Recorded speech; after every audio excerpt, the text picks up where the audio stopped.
Hello everyone and welcome to this new class. Today we will talk about classification. So classification is really the second fundamental problem of machine learning after regression. And as in regression, we have some samples, but now Y will be a discrete set.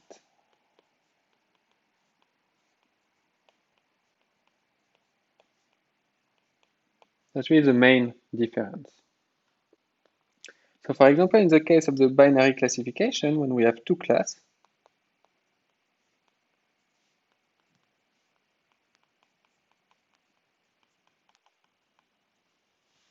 the label Y will belong to, for example, C1 and C2, the class 1 and the class 2. But we can also call them 0, 1, or also minus 1, 1. It does not change a lot. Okay? And what is very important, and one of the main differences with regression, is that there is no ordering between classes.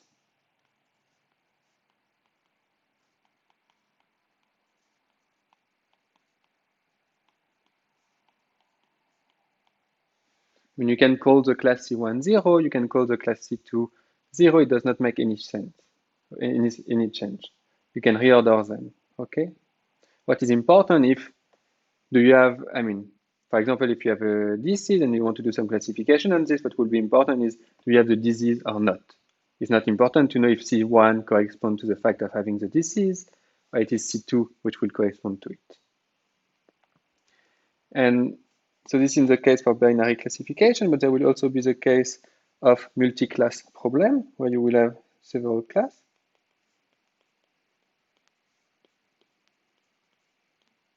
And that's exactly the same. Now the labels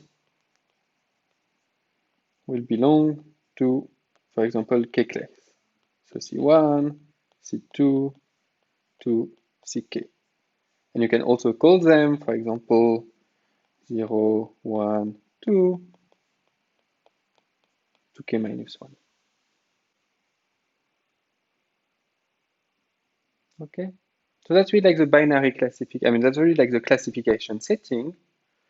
You have some sample, x, y. X will belong to some set, capital X, and y will be a discrete set. So for example, in the case of the binary classification, you will have two classes, C1 and C2. And in the case of multi-class problem, you will have multiple classes from C1 to CK.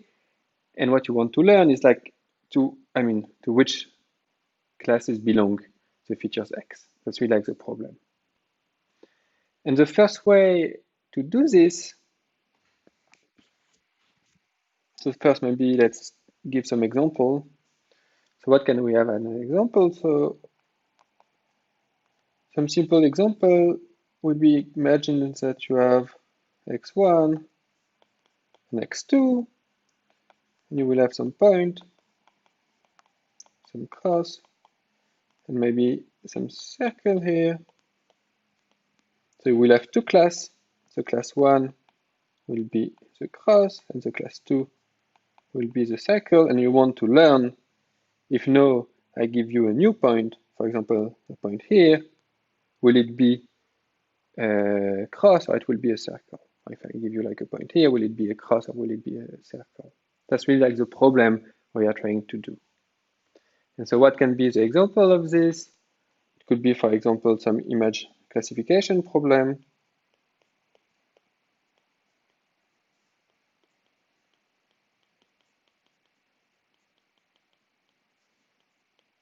Between cat and dog.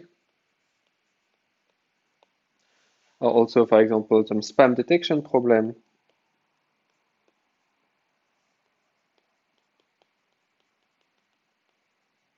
Okay, where you want to detect if a mail will be a spam or if it will be a good mail. So that's really a simple problem. That's really one of the most important problems in machine learning.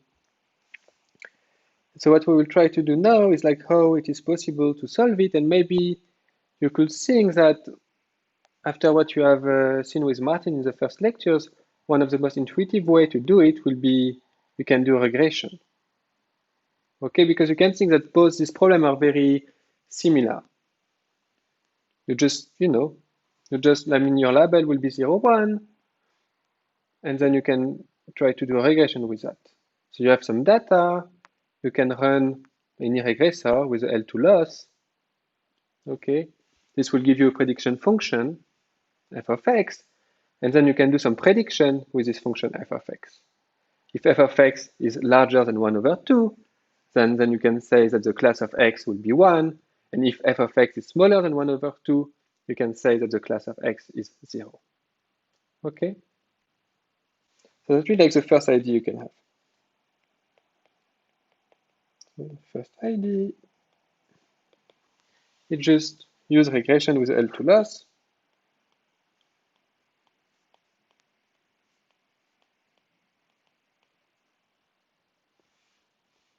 So we have a binary classification problem.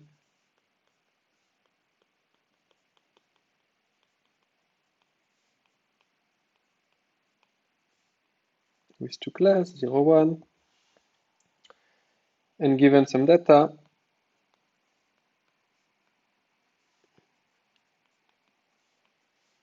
we will get a regression function f.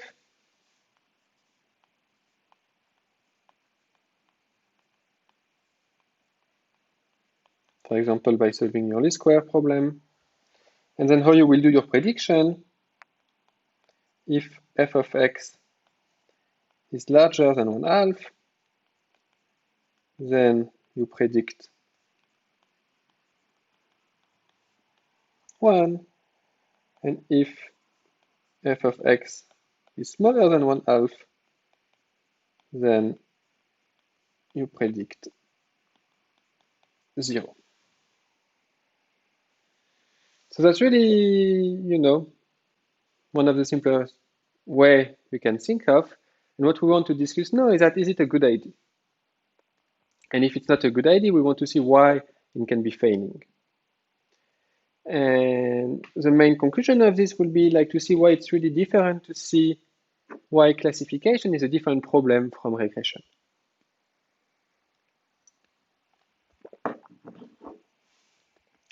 So what can be some example of this setting? You can see more detail on it on the lecture note.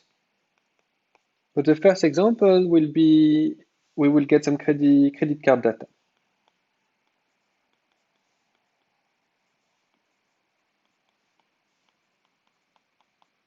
So what will be x? X will be the current outstanding debt of a customer,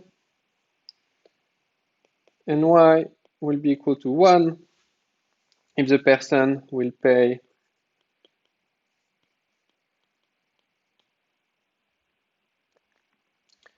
so it will be 1 if the person defaults on the next payment,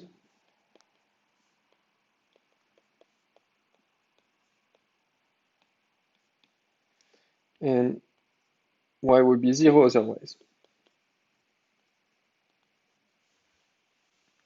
Okay, so that's really like the problem. So you have a credit card company which has collected a lot of data, and they look at their customers and they see how much these customers have as outstanding debt. And if this customer will make a default for the next payment, then his label will be 1, and if he's paying his debt, his label will be 0. And this is really what you want to learn. And it can be very important for a bank, for example, if they want to decide if they want to open you a new line of credit, they can look at this. Okay, they can try to solve this classification problem, and know as a new customer, they will try to learn if you will correspond to someone who will make default, or if you are corresponding to someone who will pay. And so how are the data for this problem? So what we will get is that, so let's keep it like this.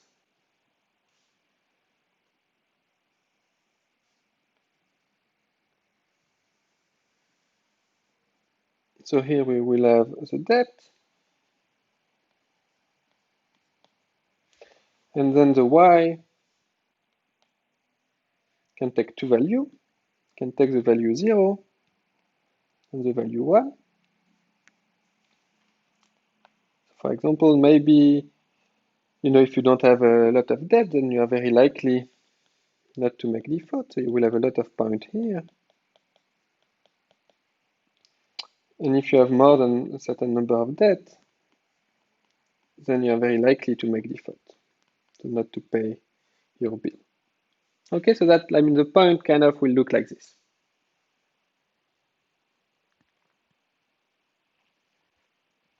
That's really like a very simple case.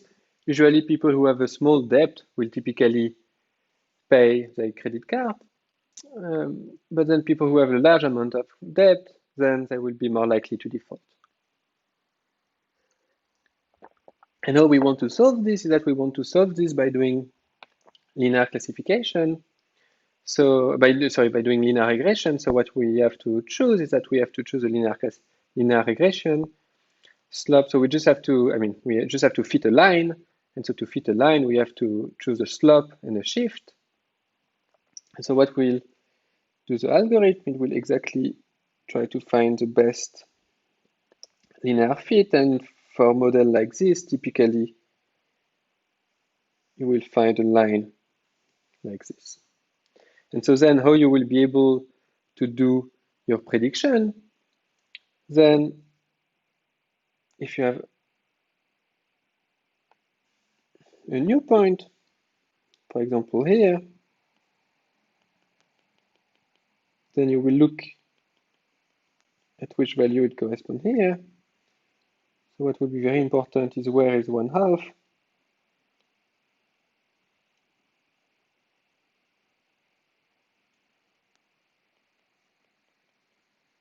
So this corresponds to 1/2. So you are looking at your value here, and if you are below 1/2, then you will predict to be 1. If you are above 1/2, you will predict to be 1, and if you are below 1/2, so for example, if you are here,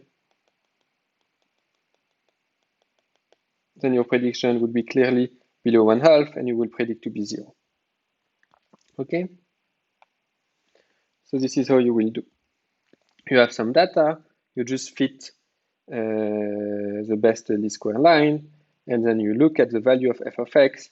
If f of x is larger than 1/2, you predict 1, and if f of x is smaller than 1/2, you predict 0.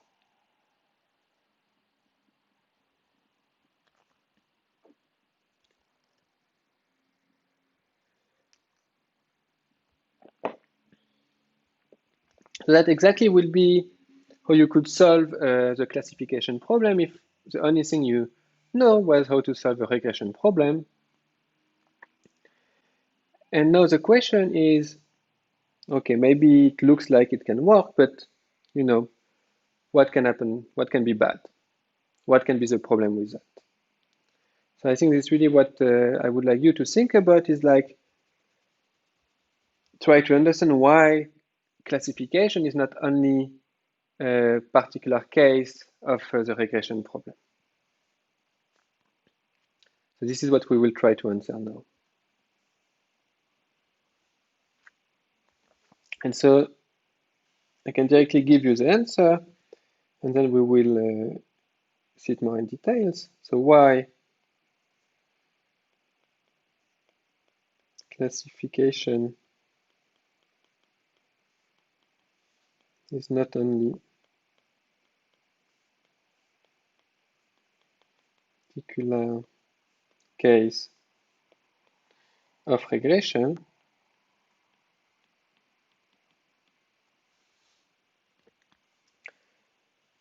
and there is two main answers. The first one is that predicted value is not continuous, as in regression. And the second one is that it will be the sensitivity to unbalanced data.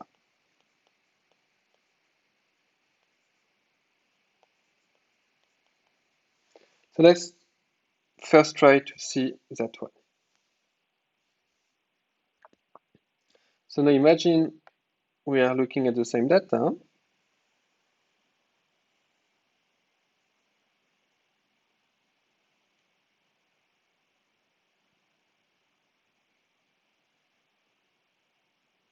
Okay.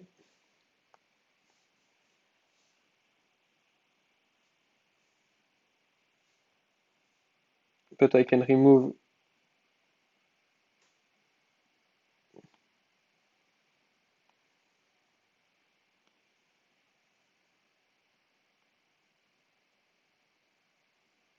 my fit, and what will happen now is that I will try to add much more customer with very high depth. Okay, so I will add a lot of points here.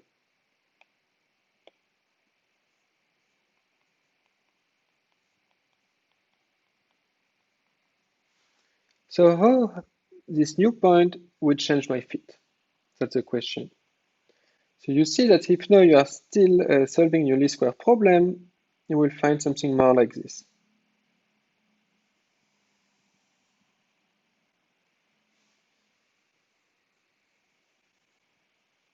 Okay, because what is important to notice is that like all these points will weight a lot your prediction. And so it will really influence your prediction. And so now if you look at what will be the value you would give to point around here, even this point, if I look the value this point gets, it is clearly below 1/2. And so this point with this linear prediction will be classified as 0, whereas it should be classified as 1. So you see that if you're adding 10 new customers with a very high depth, and then you train again a regressor, you will still manage to find a new line, but now some customer will be not correctly predicted. So you see that's really like the main problem. If you have some unbalanced data, you can really get some wrong prediction. And also what is important to notice is that when you are doing classification, what do you really want to predict at the end? What do you want to be small? When you were doing regression, you wanted the square loss to be small. You want that your linear fit is really like a good fit of your data. So you want that the distance between the data point, the y, and the linear fit, the sum of the square to be as small as possible. But it is still the case in the classification problem. Do you really care for the classification problem to have like a small L2 distance?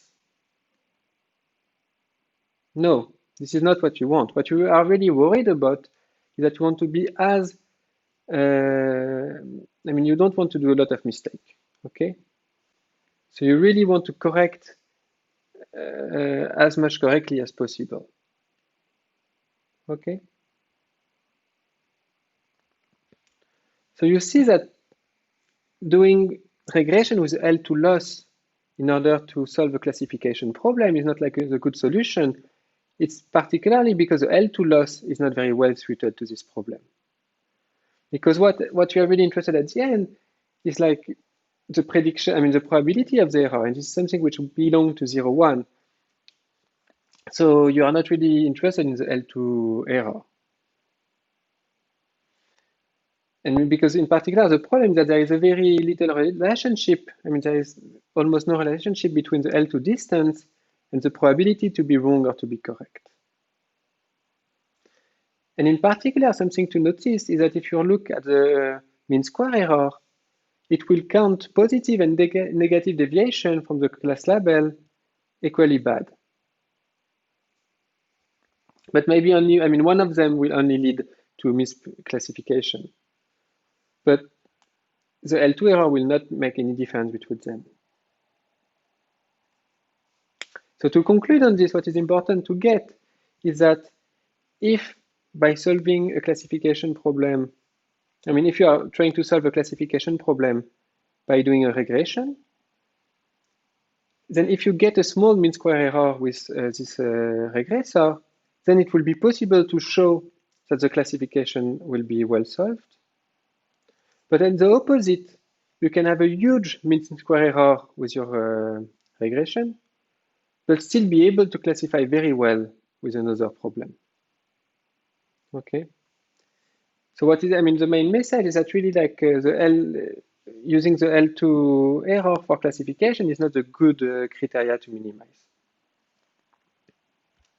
Okay.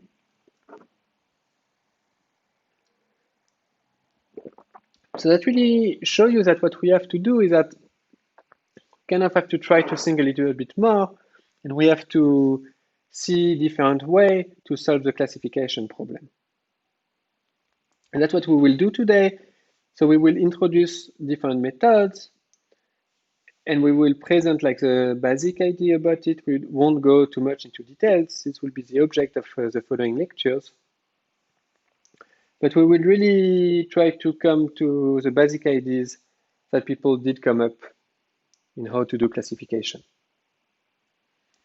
And so the first one is really simple, but it's quite very nice. And so it's called the nearest neighbor classifier.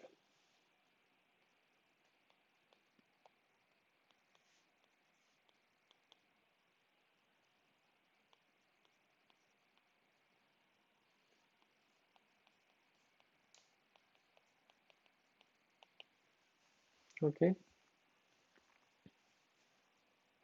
And so we will spend a whole lecture on it later, and we will be able to determine how good it is as a classifier. We will be able to show, we will be able to compare it to the best way to do classification, and we will be able to be very precise about all this. But first, today, we will try to define it and to see how it is working. And the main message about the nearest neighbor classifier is that it is typically working well in very low dimensional space. But what is good is that it can work well with very complicated patterns. So we can take an example. So we have x1, we have x2, and we will do two classes. For example, some circle like this. And then we could have some circle here, and then we will do some cross.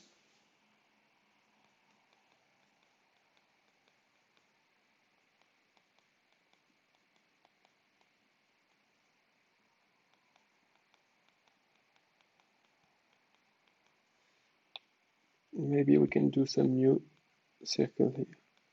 So we can have some very complicated pattern. And we still want to solve the classification problem for this.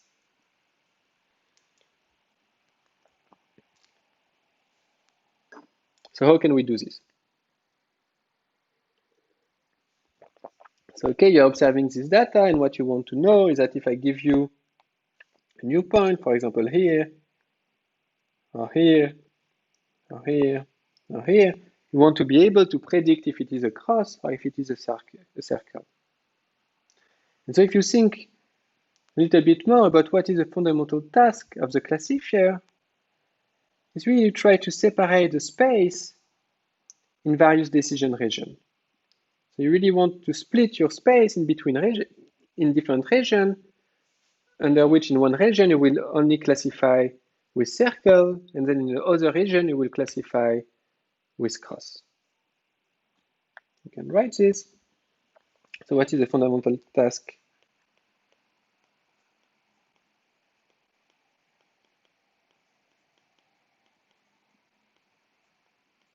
of classification?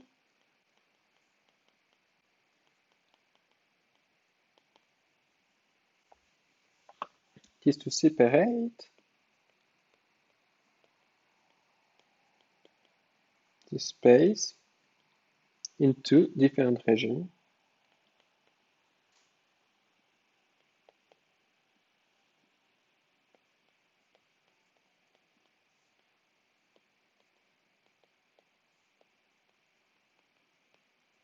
So this is really the essential task you want to solve. And in that task, when you only have, you only have like the circle, which is a class 1, and the cross, which will be the class 2. So you only have two classes, the cross versus the circle. So do you have an idea how you can do it? Can I tell you, I'm giving you like a new point, for example, here, here, or here. And what you want to know is like you want to know if it is a cross or you want to know if it is a circle. So do you have an idea?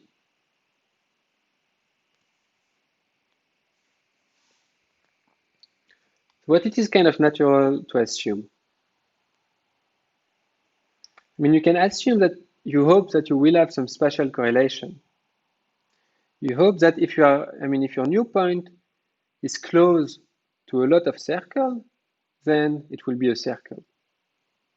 Or if your new point is closer to some cross, then it will be more likely to also be a cross. Okay? So that's really what you will assume. You will assume that you will get some spatial correlation, and that if points are close by, then it makes sense that they will have the same label. So for this example that we see, if I take, for example, a point here, if I'm looking at this point, all the points I find around that point, they are cross. And so if I assume that there is some spatial correlation, then it makes sense that this point is also a cross. It makes sense to assume that this point will be similarly classified. And so to formalize it, it's really that given a point, you will find the closest point from it, and you will assign the same label. Then you can also imagine more complex rules to decide.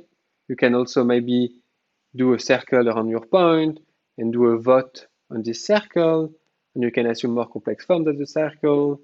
You can do a lot of different, you can play around and you can do a lot of different classifier, but really like the main idea with the nearest neighbor classifier is that you will assume spatial correlation and you will classify in the same way as your neighbor. So if you are close to a lot of circles, then you will be a circle, but if you are closer to the cross, then you will get a cross. And of course, you see that this can work or this cannot work. It really depends if your axis makes some sense or not. If you don't have a good representation of your data, this can be totally garbage. But so what is really the advantage of this scheme?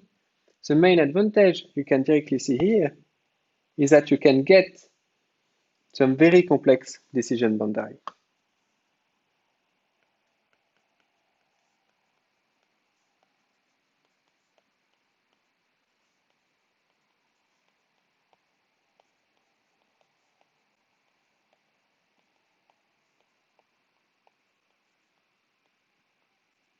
Okay. And you can even get more complex decision boundary. It could be possible to describe with only this point or with like equation. So really like implicitly by using the nearest neighbor classifier, you are able to do pattern recognition for some very, very complex pattern. And so what is the main disadvantage of this algorithm is that it will only work in very low dimension.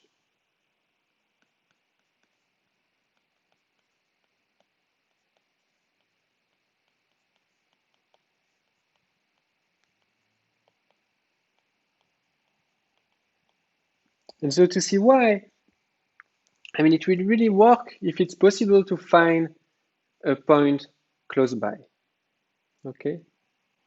if I give you, for example, a new point and I ask you to predict, sorry, what will be this point, it will be very hard to say because you don't have any neighbor close to it. So it's difficult to say this will be closer to a cross or this will be, okay, let's do it. I give you a point here. It's not easy to say that this point will be closer to a circle or will be closer to a cross. And so you see that if you have a high dimensional space and you want to have enough data in order to cover all the space, in order to always be able to find nearest neighborhood, you will need a lot of points. And so the sample complexity will be very high. Okay, so that's why it will not work well in high dimension. So what we will see in the lecture dedicated to this method is that maybe if you're in low dimension, dimension 1, dimension 2 like this, or dimension 3, it can work very well. But unfortunately, if you go to dimension, I don't know, 100 or even 10, then you will really need a lot of data in order to be able to meaningfully find a point close by. Okay. So what we want to say here is really that in low dimension, there is a clear meaning of what is the nearest point. But that's not the case in high dimension, where you might have to go, for example, across the classroom or even across the city in order to find the nearest neighborhood. And so then the spatial correlation does not hold anymore. I mean, it does not make sense to think that 2 points which are far away will have the same label. So if your nearest neighbor is very far, then it makes no sense to predict the same label than he has. So this is for the nearest neighbor classifier. You see that the good point with this classifier is that if you are in low dimension, it makes a lot of sense and that you can predict very well even some very complex pattern. But the main drawback of it is that if you are in high dimension, then it will not work very well. So now, let's see a second way to solve this problem of classification. And the second way will be to consider linear decision boundaries.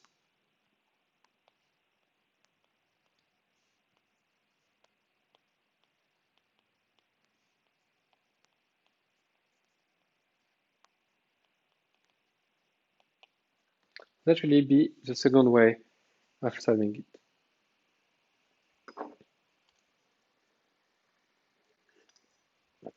So let's assume that we limit ourselves to something where the decision boundary is linear. So for example, in dimension 2, it will be a line, or if you are in higher dimension, it will be the so-called hyperplane. And of course, it will not be always a good idea. So for example, you see that in this previous example,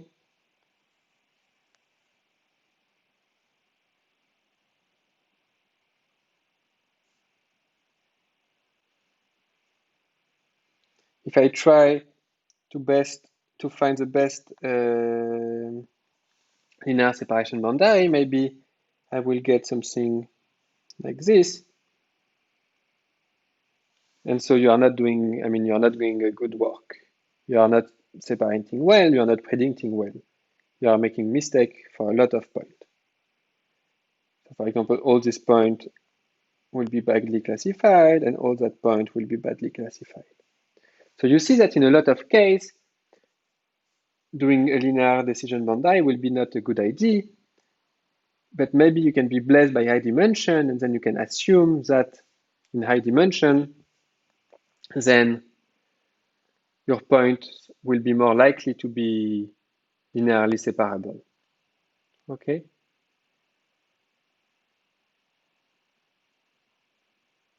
And also what is good is that if we are only limiting ourselves to linear decision boundary, then from a computational point of view, it will be really easy. It will be easy to fit the best hyperplane, and also then it will be very easy to decide the label of the point because you will just have to decide on which side of the hyperplane you are. So from a computational point of view, restricting yourself to linear decision boundary is something good. So let's look at an example where the data will be separable. So this we can remove.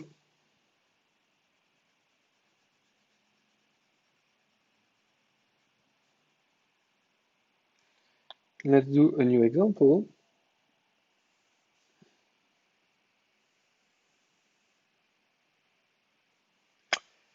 For example, I have my grass.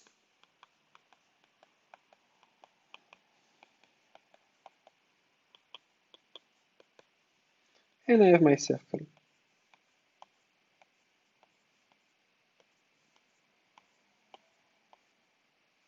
Okay, and you see that this example, it's linearly separable in the sense that it exists a line such that then on one side of the line you have only cross, and on the other side of the line you only have circle.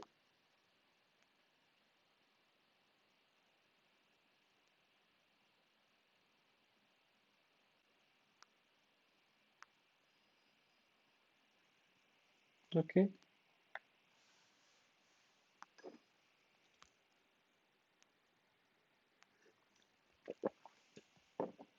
So we assume that the data are linearly separable.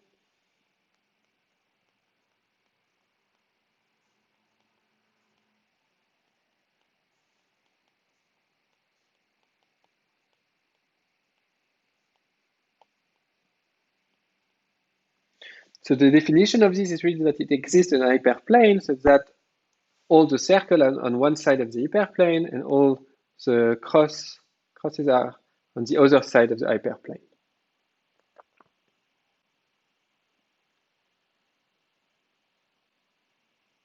And so if you take such hyperplane, which will separate your data in two in order to do your prediction, then it will give you like a perfect fit on the data. And so on the data itself, you will do a perfect prediction. Then on the new data, you will, I mean, you don't know, but on the data itself you're observing, you will perfectly fitting them. But what is very important to note is that if your data are linearly separable, so if it exists a separating hyperplane, then you are very likely to get some other one. Okay, you are very likely to get an infinite number of separating hyperplane. So we'll see that all these separate your data, but for example, if I'm considering another one like this, that one is not separating the data. Okay, so let's do this more cleanly.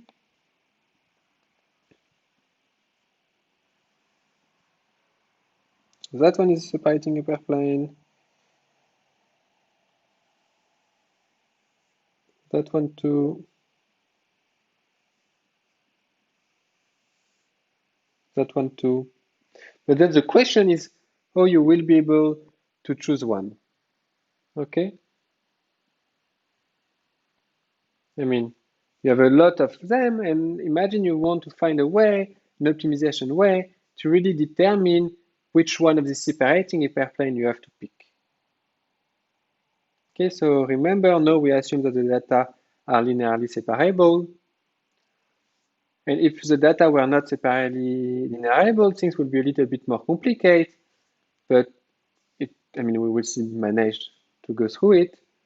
Okay, so now we assume that the data are linearly separable and you want to find a way, to pick a good one. So you only have access to your training set. You can pick any of this separable hyperplane and you want to pick the good one in order that if later I give you a new point, to be able to do a good prediction.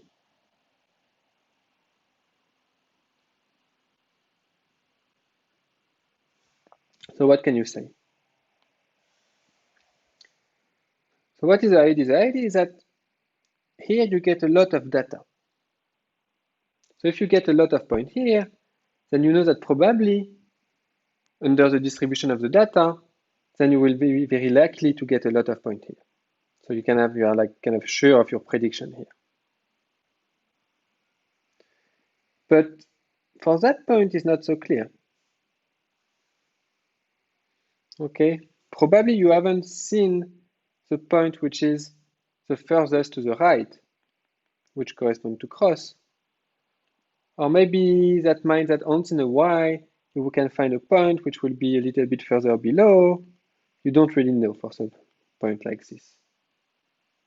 And so what you would like to have is that a prediction which will be a little bit robust to what you have actually got. Okay.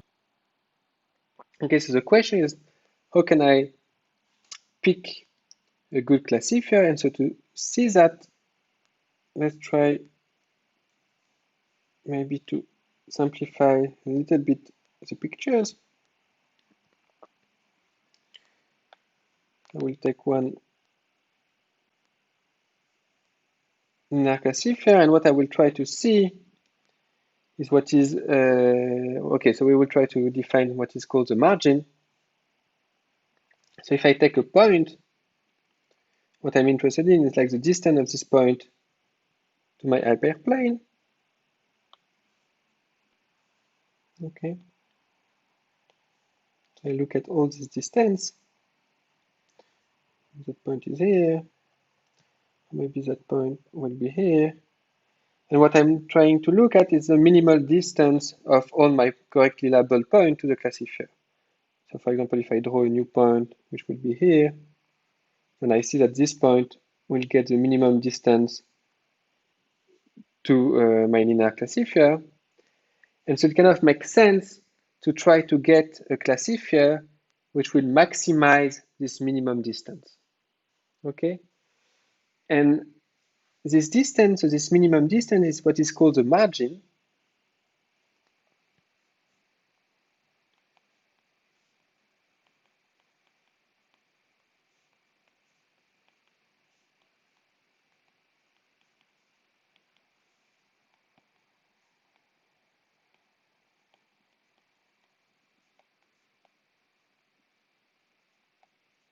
And so what you want is like you want to maximize the margin.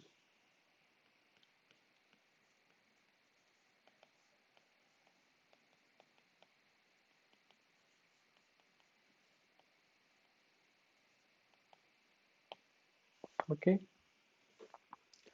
Because so what we have seen is that what we would like is that you want to have a prediction which will be robust to what you haven't observed. I mean, you don't know the distribution D, the only thing you have is your data.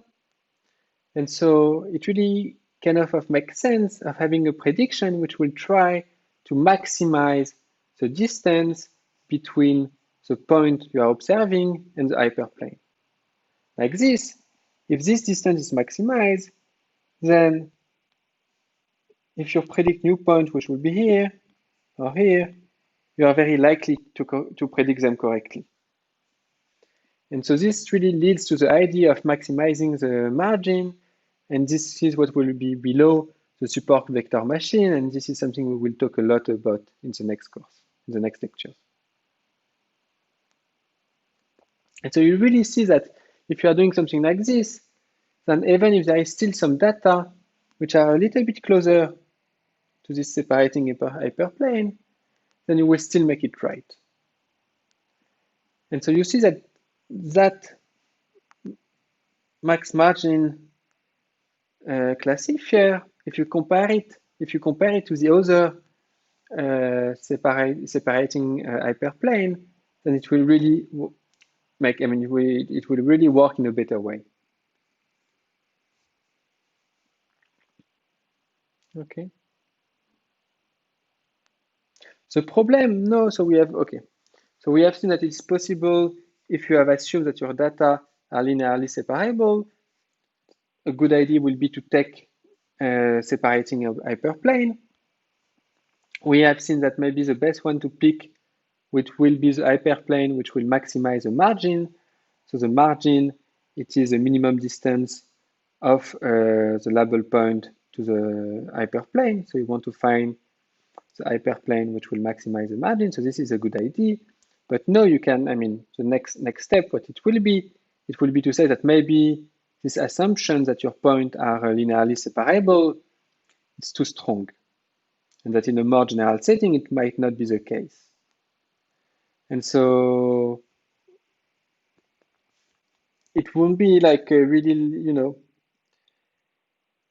if the data are not linearly separable, then it will still be possible to do something, but it will be a little bit more involved, and we will see it in the next lectures.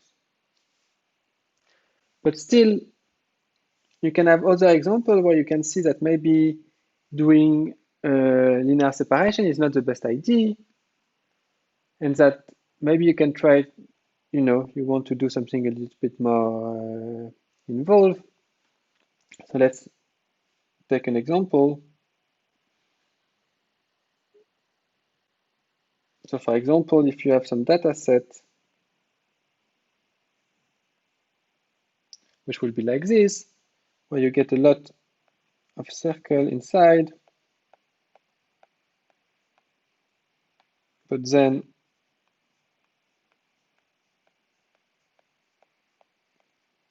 you find some other labels. Sorry, should do some cross.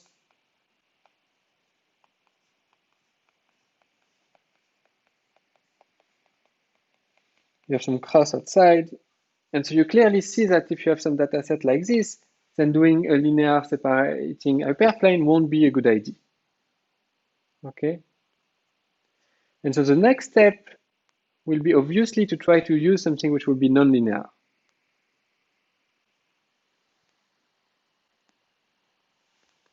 And so you have already seen that there is an easy way to introduce some nonlinearity and still, I mean, to be still in a linear space.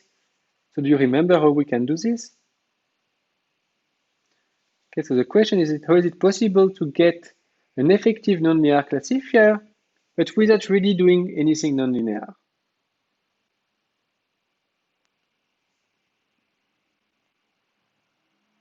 So what can we do? So what can we do is that we can consider some nonlinear transformation of the data. And in fact, what we can do is that we can do some features augmentation.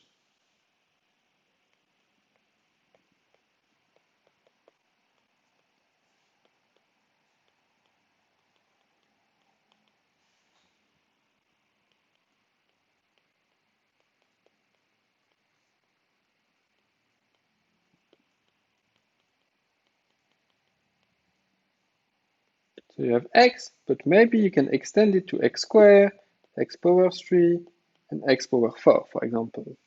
And then on top of this, you can do some linear classification.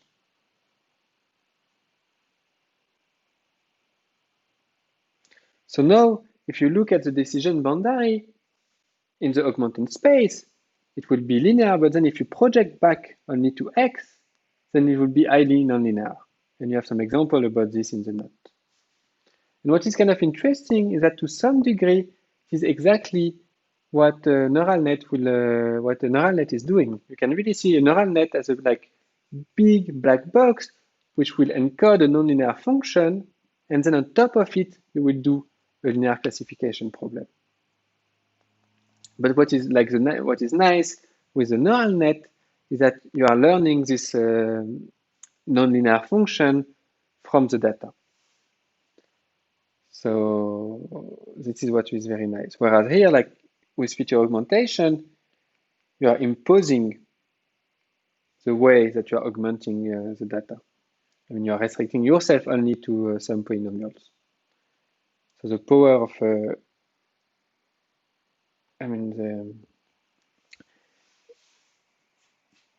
power of approximation is smaller. And so what is the downside of this feature augmentation problem is that by doing so, you are like augmenting the dimension of your space. And so it will be computationally more expensive to compute your linear classifier. And maybe in one dimension, it won't be really a problem, but imagine if you have like many input and that you are adding a lot of features, then it can become very expensive to compute this linear classifier. And what will be very interesting and what we will see in the next lecture is what is called the kernel. And in fact, like kernel method will really be a way, an implicit way to add as many features as you want, but without incurring the cost of adding them. Okay? So the only downside of the kernel method will really be that you won't be able to, you will only be able to add some features in a certain particular way, which will be dictated by the kernel. But the very good point about the kernel method is that you will be able to enjoy all the benefit from high dimension without suffering any of its price. So that will be the object of also another lectures. So that's all for today about like the different method we can use to do classification. And I would like to conclude the course with a little bit of theory behind classification. So this is not in the lecture note and that not really in the program, but I think it can be still very interesting to do. So, you know, let's do a little bit of theory of classification.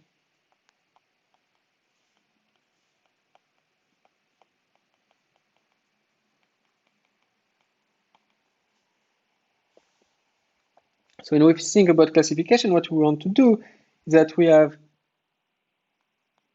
x, y, x belong to a set X,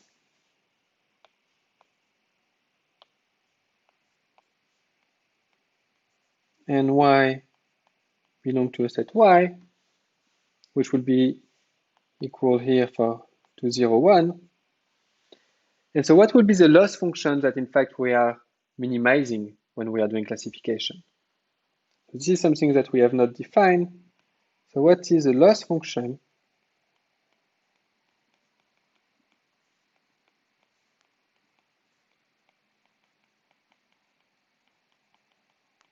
What is the loss function for the classification? So what we know is that when we are doing regression, you are using the L2s, the L2 distance. So now if you want to do classification, what could be the loss function you want to use? Do you have any idea? So it is very intuitive to use as a loss between y and y prime. What you want to do, if you are predicting well, if y prime is equal to y, then you want the loss to be equal to 0. But if your prediction is incorrect, if y prime is different from y, you want your loss to be 1. So what you can use is that you can just use the indicator function of y different of y prime. So this is exactly equal to 1 if y is different from y prime, and 0 if y is equal to y prime. Okay, that's very intuitive. If you are doing a correct prediction, then you are not, incurring any loss. And if you are doing a bad prediction, then you are losing 1. And so now what is a true risk? As we have seen last time. So what will be the true risk for the classification problem?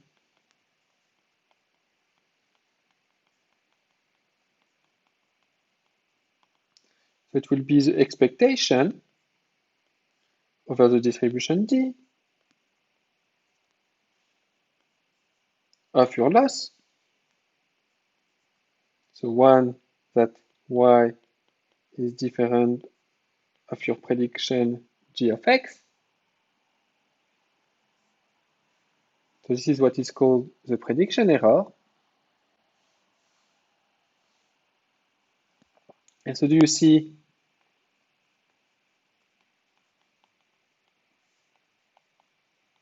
to what this value is equal?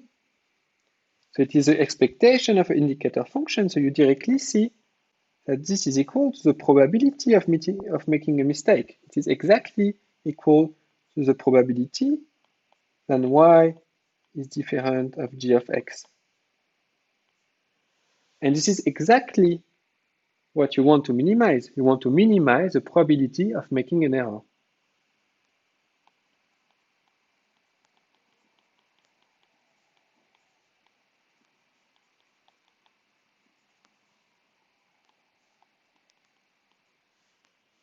Okay. So what we have seen last week about all the minimization of the true risk, minimization of the empirical risk. You can do all this for classification. You have your loss, and what you want to do is like you want to minimize it. And so we can directly see what will be, the best you can do. If you knew, for example, you imagine that you knew, you know D, what is the best prediction you can do? And this is exactly what is called the Bayes prediction.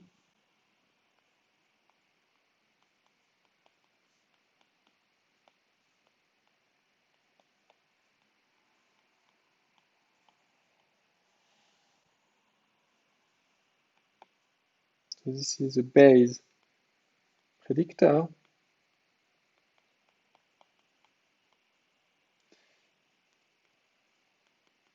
G star of x. And so what it will be equal to, it will be the argmax of the probability that y is equal to y when x is equal to x. Okay?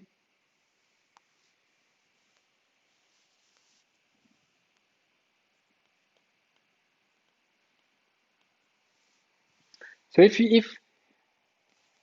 if y is equal to 1 is more likely than y is equal to 0, then you predict 1. But if 0 is more likely than 1, then you predict 0. And so you can directly see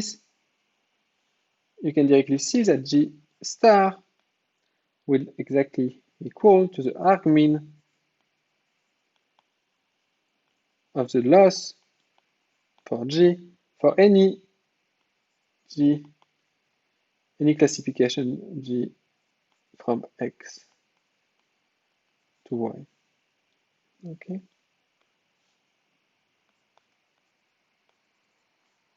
This is not too difficult to prove, and that's a very good exercise. So what is the interpretation behind it? Is that given an input X, the probability that the correct label is Y will be P of Y given X. And so if your estimate is G of X, then your estimate, it would be correct the fraction P of G of X of the time. So if you want to maximize the probability of being correct, you really want to take G star of X to be the argmax of P of Y given X. This is exactly what we are given here. Your optimal prediction, G star, will be the argmax for Y between 0 and 1 of the probability that Y is equal to Y, given that X is equal to X.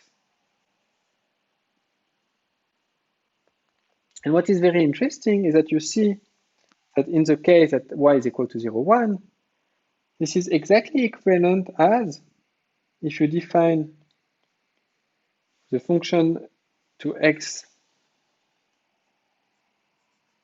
Okay, so let's say that I define this classifier, the indicator function that eta star of X is larger than 1 over 2. Okay, where eta star of x is equal to the conditional expectation of y given x. So you know that this is the best function you can do for a regression. And this is exactly equal, in that case, to the probability that y is equal to 1 given x is equal to x. Okay, so this is eta star of x. Sorry, let's define it properly. X is equal to small x. So eta star is the best function for the regression. And then what you can show is that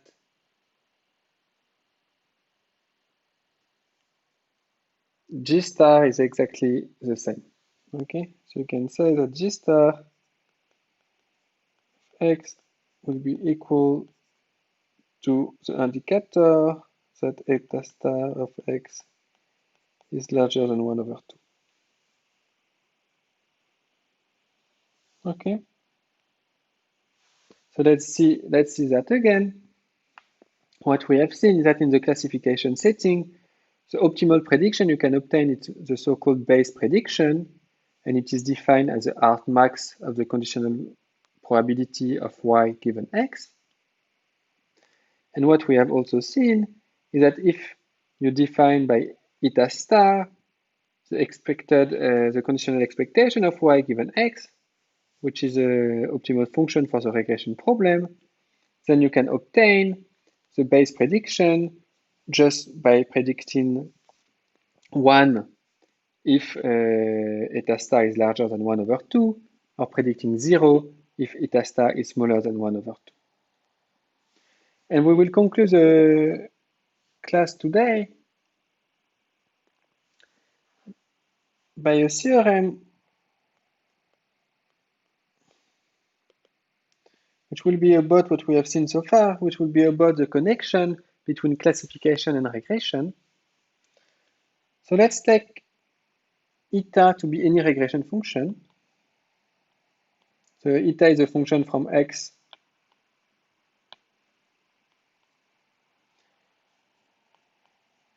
to the real, it is a regression function.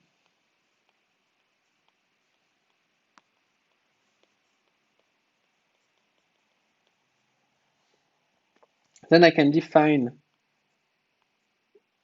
g eta, which is a function from x to 0, 1. And it will be defined as follows. To x, I will predict 1 is g of x is larger than 1 over 2, and 0 if g of x is smaller than 1 over 2.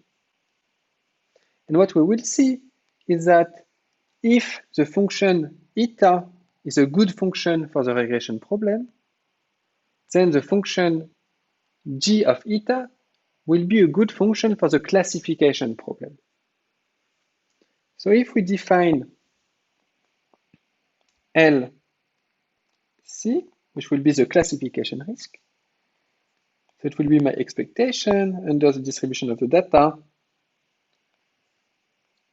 of my classification loss, the indicator that g of x is different than y. And I define my L2 risk,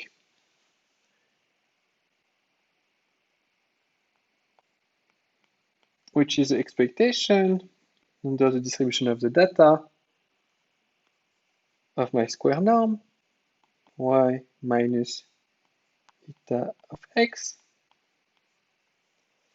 So I will be able to show that if eta is a good regression function, so what does it mean to be a good regression function?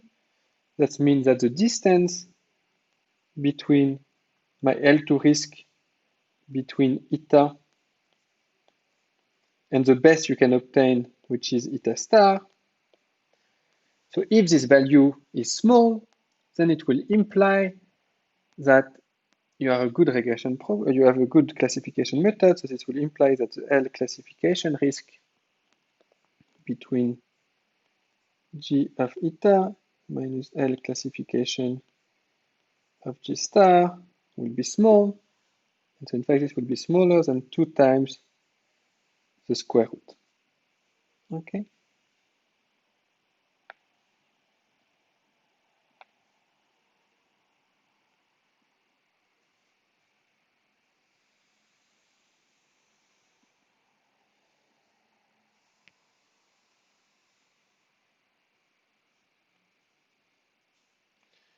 So what is giving you this result is really telling you that if you have a good function for the regression, so if the L2 loss between of eta is close to the L2 loss of eta star, if this is small, then you will have a good classification function. But as we have seen before in the class, we see that the left side term can be small even if this is small. Okay. So maybe we'll try to prove this.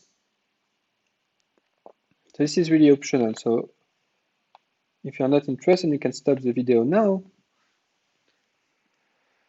So what we will do is that we will say that G is equal to G of eta for simplicity. And then let's call L would be L classification, and let's call R the L2 risk. So what we want to compute, L of G minus L of G star.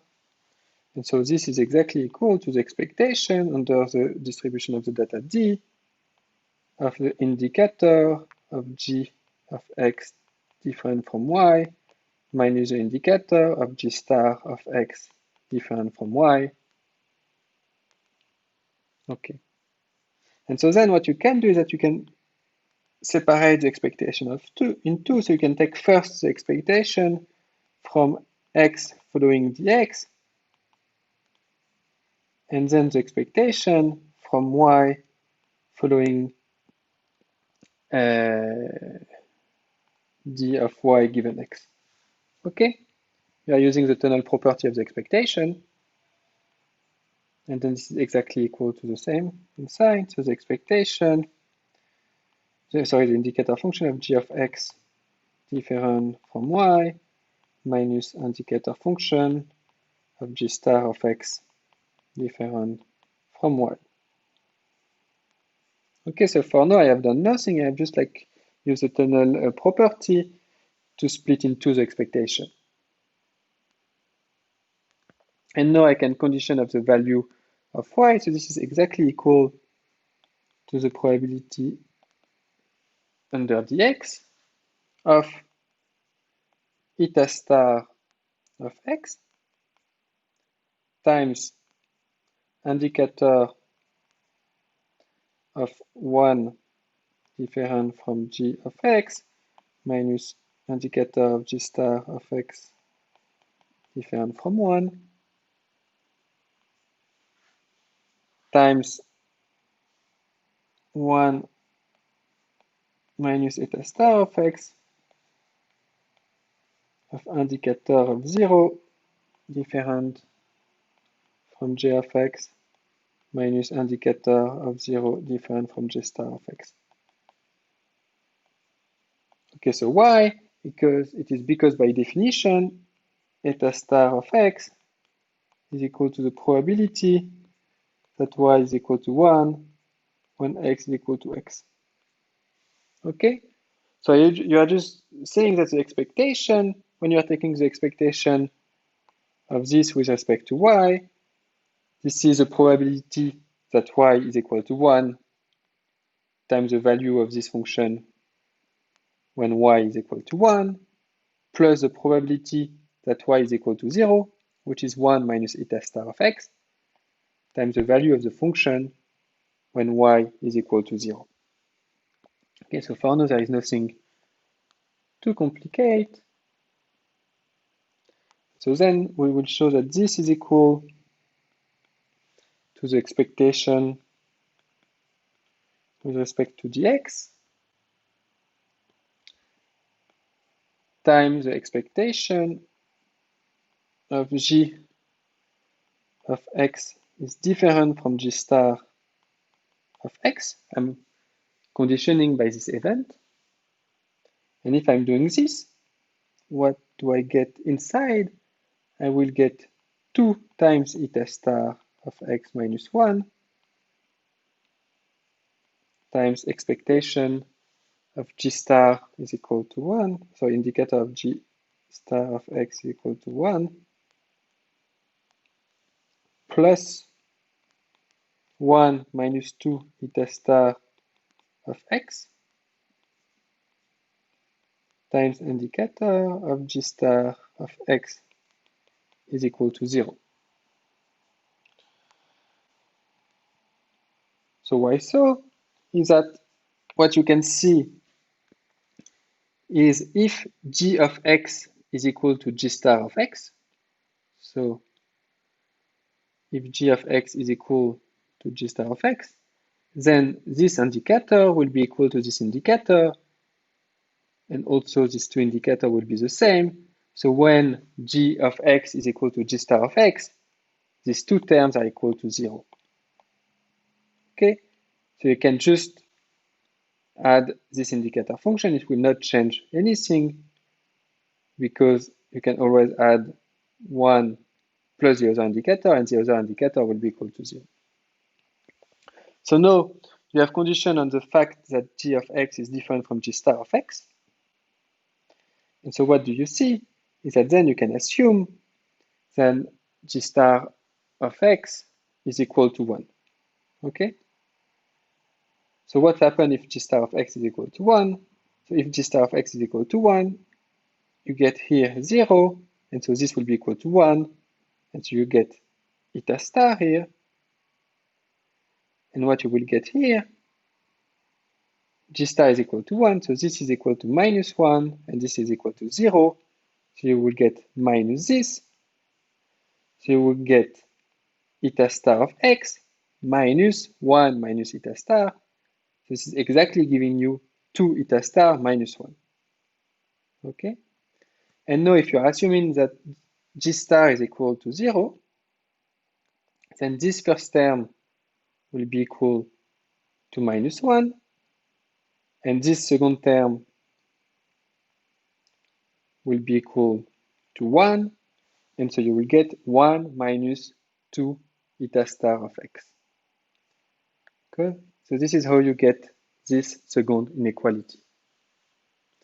And the next step would be to see that this is exactly equal to the expectation of g under the distribution of x of what? Of 1 g of x different from g star of x. Okay, I still have this, but now what can I write is that this is exactly equal to 2 times eta star of x minus 1 absolute value. Okay.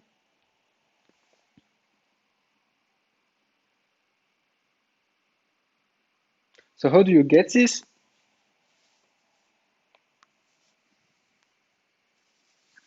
You really see that that's by definition of eta star.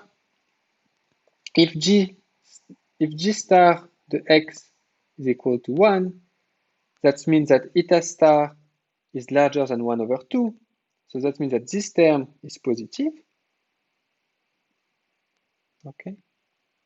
But now what is happening if g star of x is equal to 0?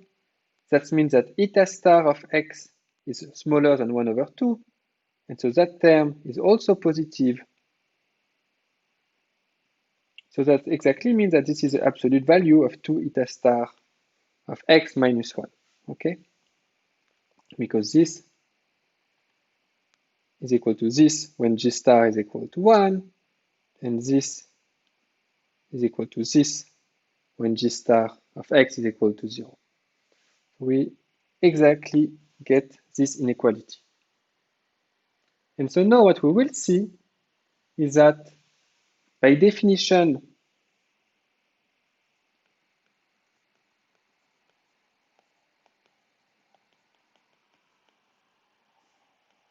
of G, which is exactly equal to the indicator that eta of x is superior or equal to 1 over 2. But what can we see? We can see that this indicator, that g of x is different from g star of x times eta star of x minus 1 over 2. Okay, just factorize by 2. This is smaller than eta star of x minus eta of x. Okay.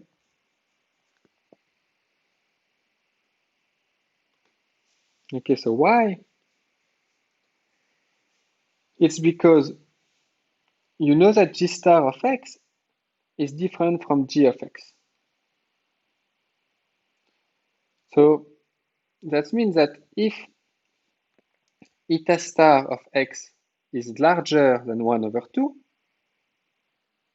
g star of x is equal to 1, and g of x is equal to 0, which means that eta of x is smaller than 1 over 2. So in that case, we have that eta star of x minus 1 over 2 is smaller than eta star of x minus eta of x, because we have that eta of x is smaller than 1 over 2. In the other case, if eta of x is smaller than 1 over 2, that means that g star of x is equal to 0. So this implies that g of x is equal to 1. So then it implies that eta of x is larger than 1 over 2. And again, we will have that eta star of x minus 1 over 2 in absolute value would be smaller than the absolute value between eta star of x minus eta of x. So if this is not clear, you can try to prove it as an exercise. So we have proven this. And so if we come back to this, what we have shown is that Lg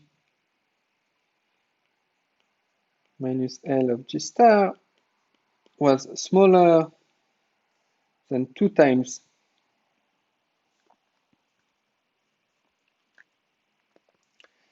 the expectation of dx of eta star of x minus eta of x. Okay, this is what we have proven so far. And now you can use the Cauchy-Schwarz inequality to say that this is smaller than 2 times square root of the expectation of eta of x minus eta star of x square.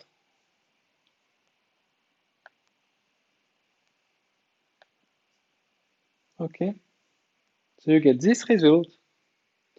And then what it's possible to show using inequality we will derive very soon, that this is exactly smaller than 2 times the expectation, so it's the square root of the L2 risk of eta minus the L2 risk of eta star. And so that is really telling you that if eta is good for the regression, then the threshold function g of eta will be also good for the classification. But we don't have the other way around. And so let's just see what is star star. Star star is exactly saying that the risk for the L2 loss of eta minus the risk for the L2 loss of eta star is equal to the expectation, under dx of eta minus eta star square. And so to do that is not too complicated. You just see that the risk of eta will be equal to the expectation of y minus eta x square. So then you can again take this is equal to the expectation with respect to x, and the expectation of y given x, of y, and then you can just add and remove the conditional expectation.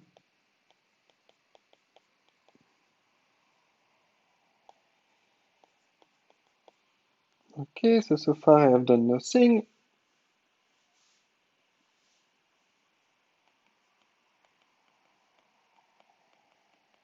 And then you will expand your square. So you will get y minus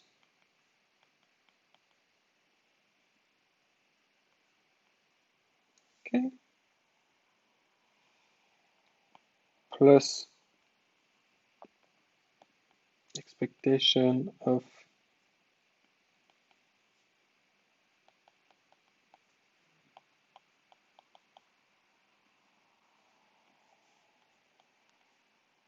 plus the cross term. And so what will be the cross term? It will be 2 times y minus expectation of y given x times expectation of y given x minus eta of x. And you are taking the expectation with respect to x and then with respect to y. And then what you observe is that expectation of y given x of y minus expectation of y given x. This is exactly equal to 0, okay, because this is equal to expectation of y given x minus expectation of y given x. And so you see that the cross term is equal to 0. And so that is exactly giving you that R of eta is equal to the risk of eta star, which is equal to this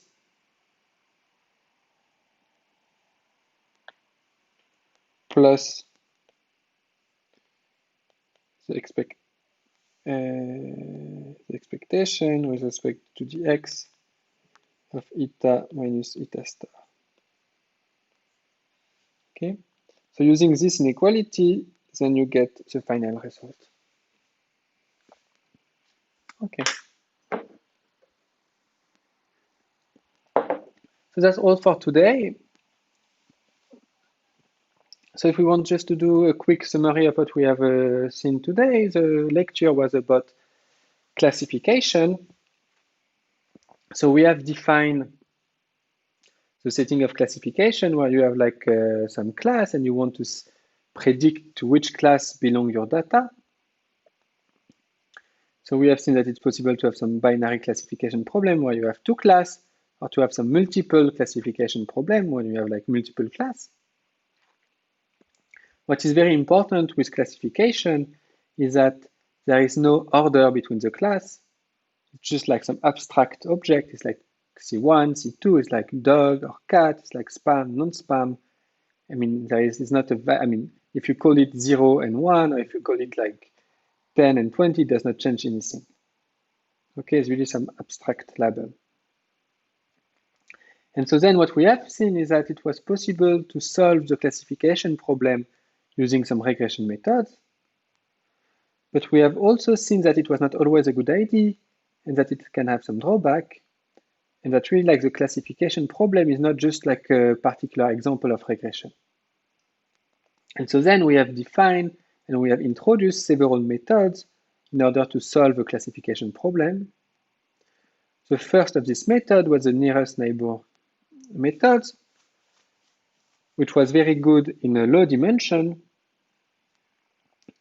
but which is not working well in high dimension. And so why the nearest neighbor method is a good, it is a good method, it is because it's possible to learn some very complex pattern. And so what is the definition of this method is that really you will predict the label to be the label of the closest point you observe. Okay, so when you want to predict the label at the point X, you will look the closest point in your data set and you will give it to the same label. And then we have also defined other methods, which was what's happened if your data are linearly separable and you want to find, and it's possible to find a separating hyperplane. In that case, we have seen that if it was existing one hyperplane, then it will exist a lot of them. And it was a good idea to try to pick the one which will maximize the margin. So to pick the one which will maximize the minimum distance of the point to this separating hyperplane. So it's kind of trying to find the hyperplane from which all the points will be the further away. And then we have also seen that it was possible to consider some non-linear classifier using some features augmentation. And then we have concluded the lecture by just considering what was the loss associated to the classification problem, what was the optimal classifier for this problem, the so-called Bayes classifier. And then we have given a theoretical result, which shows that if you have a good method for the regression, then you can deduce from it a good method for the classification. Thank you very much. Bye-bye.